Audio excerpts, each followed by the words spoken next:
One of the players that the Pacers can take a hard look at as a potential trade target is Wizards forward Kyle Kuzma. He's been arguably enjoying the best season yet. And furthermore, the 2020 NBA champion seems to be on the verge of an exit from Washington, as he's expected to be traded before the deadline because he's a clear flight risk, according to NBA insider Mark Stein. Now, the Indiana Pacers could still have a compelling case to pursue forward Kyle Kuzma. Let's see what that case should look like. But before, let me explain the beef between Kuzma and the Wizards. He has a player option at next season around $13 million, which he surely will pass up on, given how his current play could easily elevate his price to the 20s via unrestricted free agency. So without further ado, ladies and gentlemen, here is the trade that sends Kyle Kuzma from the Washington Wizards to the Indiana Pacers. Quite frankly, the Wizards have little to no leverage on Kyle Kuzma. First, they somehow hard capped this season, and they're also expected to go beyond the salary cap next year.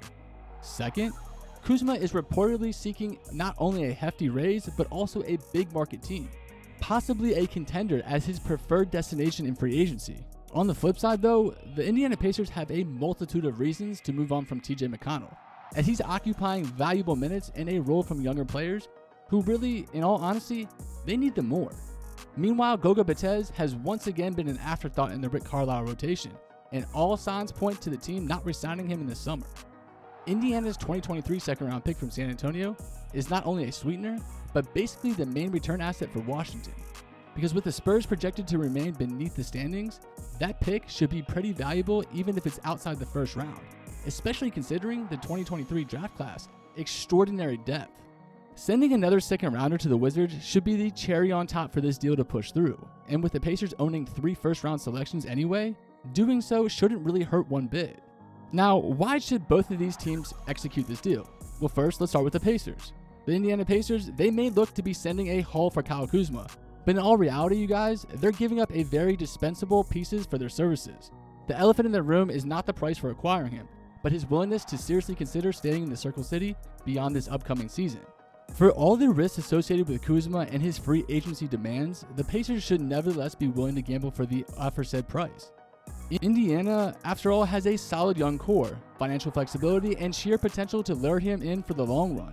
What they are sending to the Wizards ultimately won't doom them considering their need for cap relief from McConnell and their boatload of first-rounders next year.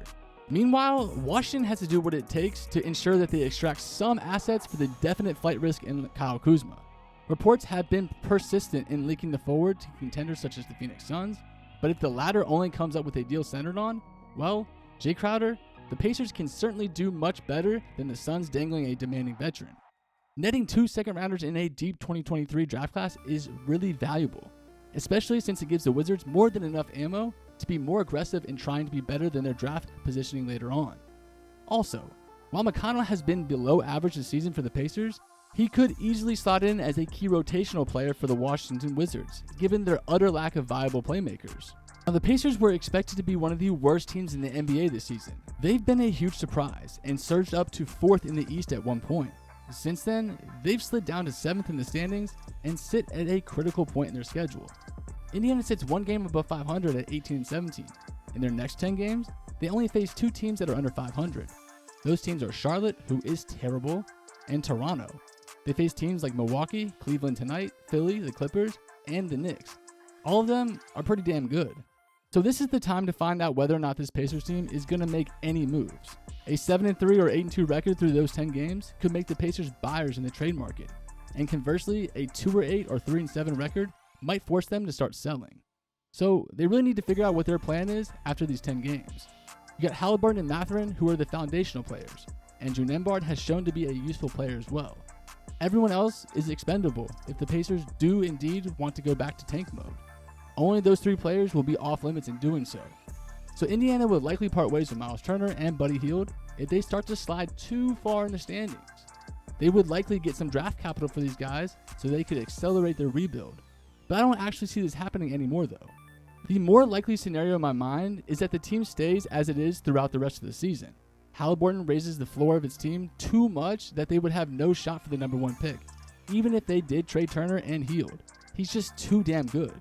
I do think that there's a slight chance that Indiana turns into buyers. They could use a wing if they're trying to make a playoff push. I think that's much less likely than the other 2 scenarios though. This is the stretch of the schedule where we find out just how good this Indiana Pacers team is. So that leads me to today's question. How good is this Indiana Pacers team? Let me know in the comment section what you guys think. And tomorrow, we'll be back better than ever with some more Indiana Pacers basketball.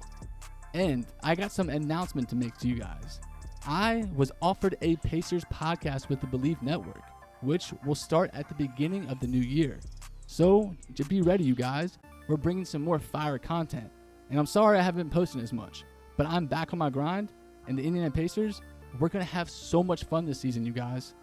So, like always, Pacers fans, I'll save y'all a seat, baby. Peace.